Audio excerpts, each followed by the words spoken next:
مگر میں یہ سوال کرتا ہوں کہ وہ جو کہا کرتے تھے کہ میاں جدوں آئے گا لگ بتا جائے گا، قوم کو لگ تو بتا گیا ہے، آج بجلی کے بل نہیں دینے کے قابل۔ آج کل جس طرح ایک اشتہار گمشدہ چل رہا ہے کہ نواز شریف غائب ہو گیا ہے۔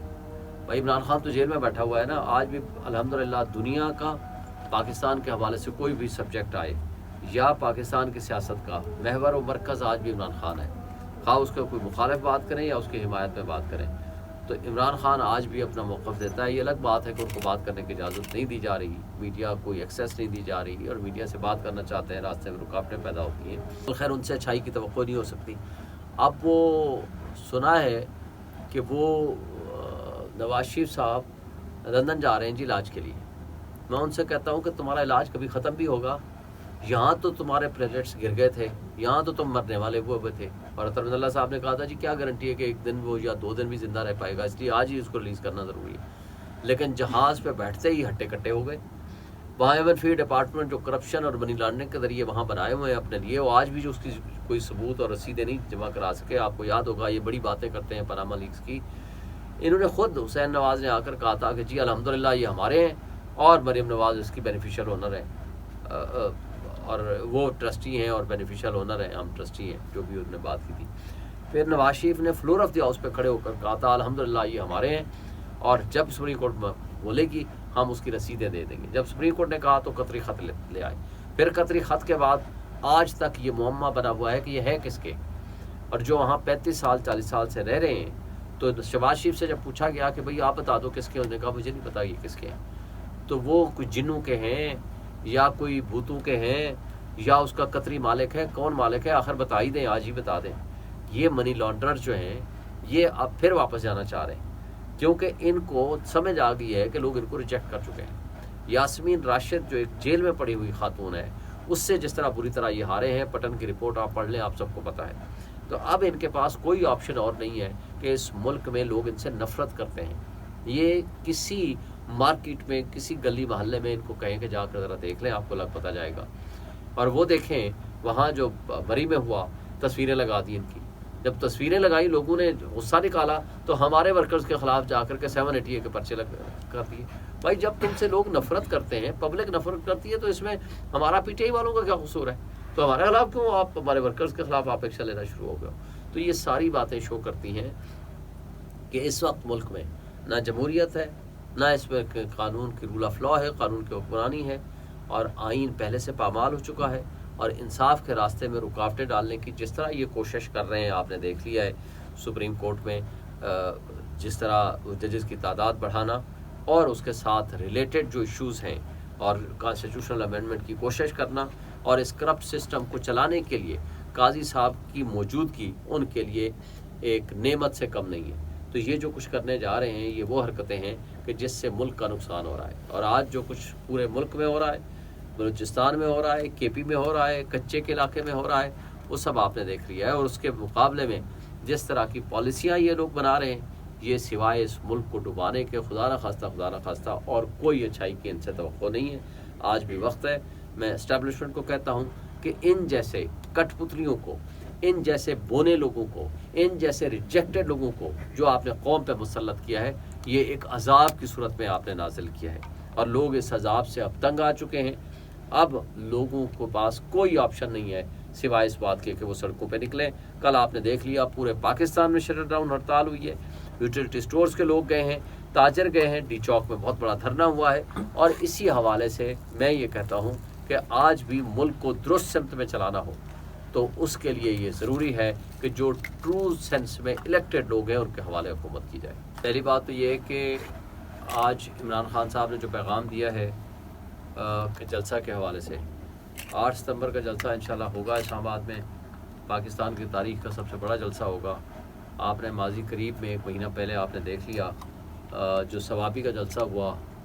آج بھی میں سمجھتا ہوں کہ اگر اس کو کمپیریزن کیا جائے تو نواز شریف نے جتنا کروڑوں روپے لگا کے پوری مشینری استعمال کر کے اسٹیبلشمنٹ کی گود میں بیٹھ کے ووٹ کو عزت دو کا نعرہ پھینک کے، بوٹ کو عزت دو کا نعرہ اٹھا کر کے جس انداز سے وہ آیا لاہور میں، بندے ہی کوئی نہیں تھے۔ آپ نے دیکھ لیا کس طرح کے لوگ لائے گئے، اور کس انداز میں اس کے لیے پوری ریاستی مشینری استعمال ہوئی، مگر اس کے باوجود عمران خان اس کا چیف گیسٹ نہیں تھا.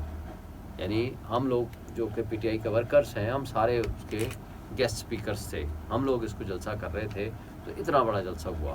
انشاءاللہ اسلام آباد میں بھی تاریخ کا سب سے بڑا جلسہ ہوگا. اور ریما باجی نے بھی وہ پیغام دے دیا، ہم لوگوں نے بھی پرسوں جو ہماری ملاقات ہوئی تھی اس حوالے سے بھی ہم نے پیغام دے دیا پوری قوم کو کہ عمران خان کا پیغام ہے کہ پورے لوگ نکلیں، ورکرز نکلیں، ہمارے کارکنان نکلیں، قوم نکلیں. ایک بھرپور ایک جلسے میں شرکت کرنی چاہیے، اور یہ ریلیز عمران خان اور مہنگائی کے خلاف یہ جلسہ ہوگا انشاءاللہ تعالی. یہ بھرپور کامیاب ایک جلسہ ہوگا. آج لوگ 2 وقت کی روٹی کھانے کے قابل نہیں ہیں، گیس کا بل دینے کے قابل نہیں ہے، کرایہ دینے کے قابل نہیں ہے، آمدنی کے ذرائع ختم کر دیے. اور سب سے بڑھ کر وہ عظمہ بخاری نے جیسے کہا کہ فائبر وال، تو یہ جو فائر وال لگائی ہے، تو اس کے نتیجے میں آج جو لاکھوں کی تعداد میں جو سیلف فائنانس بیس پہ ہمارا جو نوجوان کام کر رہا تھا، اس کا جتنا بڑا لاس انہوں نے کر دیا ہے، جس میں کوئی بھی ہمارا جو یوتھ ہے جو کام کر رہا تھا اس کا گورنمنٹ سے کوئی سپورٹ نہیں تھی. وہ جو اپنے تئیں محنت کر رہا تھا، پھر جو کامرس سے ریلیٹڈ جن کے بھی کوئی ایشوز تھے، وہ میں سمجھتا ہوں کہ یہ اتنا بڑا لاس کیا ہے، انہوں نے اتنا بڑا نقصان کیا ہے، ہمارے لاکھوں لوگوں کو بے روزگار کر دیا ہے. کم سے کم بھی 12 سے 15 لاکھ افراد ہمارے پریکٹیکلی بے روزگار ہو گئے ہیں. تو یہ بہت بڑا لاس ہے. اس پہ آپ سارے دوستوں کو آواز اٹھانی چاہیے. ان کٹ پتلیوں کے خلاف پورے احتجاج میں ہر جگہ شرکت کرنی چاہیے. پھر آپ دیکھیں کہ جس طرح ایک پاکستان کے لیے ایک اتنا بڑا اعزاز ہے کہ عمران خان آج الحمدللہ نامنیٹ ہونے جا رہے ہیں پاکستان کے پہلے آپ کہہ سکتے ہو چانسلر کے طور پر آکسفورڈ یونیورسٹی کے. یہ پاکستانیوں کے لیے اتنا بڑا اعزاز ہے. مگر وہ کٹ پتلی، وہ بےمان اور ڈس آنیسٹ لوگ جو کہ سپانسرڈ ہیں پی ایم ایل این کے، وہ جا کر ان کے خلاف پروپیگنڈے کر رہے ہیں، ان کے خلاف بکواس کر رہے ہیں اور ایسی باتیں لکھ رہے ہیں. میں یہ سمجھتا ہوں کہ یہ بڑے قابل افسوس بات ہے. ان کو پاکستانیوں کے ہونے پہ بھی ان کو شرم نہیں آئی کہ ایک پاکستان کا اگر نام روشن ہو رہا ہے، اور یہ پہلی دفعہ نہیں ہے کہ وہ کسی یونیورسٹی کے چانسلر بننے جا رہے ہیں. الحمدللہ وہ اس سے پہلے بریڈ فورڈ یونیورسٹی کے وہ چانسلر 7 سال رہ چکے ہیں. اور آپ کو یاد ہے اور سب کو پتہ ہے کہ جب ان کو چانسلر کی آفر کی گئی تو انہوں نے شرط رکھی، ان کی شرط مانی نہیں. شرط یہ رکھی عمران خان نے کہ جناب میں اس شرط پہ میں یہ مانوں گا، آپ کے چانسلر ایکسیپٹ کروں گا کہ جب مجھے اس کی ایفیلیشن پاکستان میں دیں گے. انہوں نے کہا یہ تو ہم نے آج تک کسی ملک میں نہیں دی، ہم یہ کیسے دے سکتے ہیں؟ انہوں نے کہا پھر میں نہیں ایکسیپٹ کروں گا آپ کی آفر. اور وہ الحمدللہ انہوں نے وہ اس کی بات مانی، وہ ایکسیپٹ کی. اور اس کے ایکسیپٹ کے نتیجے میں آج نمل یونیورسٹی کے جو بھی بچے ہمارے پڑھتے ہیں ان کو وہ جو ڈگری ملتی ہے وہ بریڈ فورڈ یونیورسٹی کی ملتی ہے. تو یہ بہت بڑا اعزاز ہے پاکستان کے لیے کہ اگر پاکستان کے ایک ہمارے جو موسٹ پاپولر لیڈر ہیں، جو انٹرنیشنل فیم کی شخصیت ہے، عمران خان کو اگر یہ عہدہ ملتا ہے تو یہ وہ پاکستان کے لیے ایک مقام ہے، ایک رتبہ ہے، ایک رسپیکٹ ہے.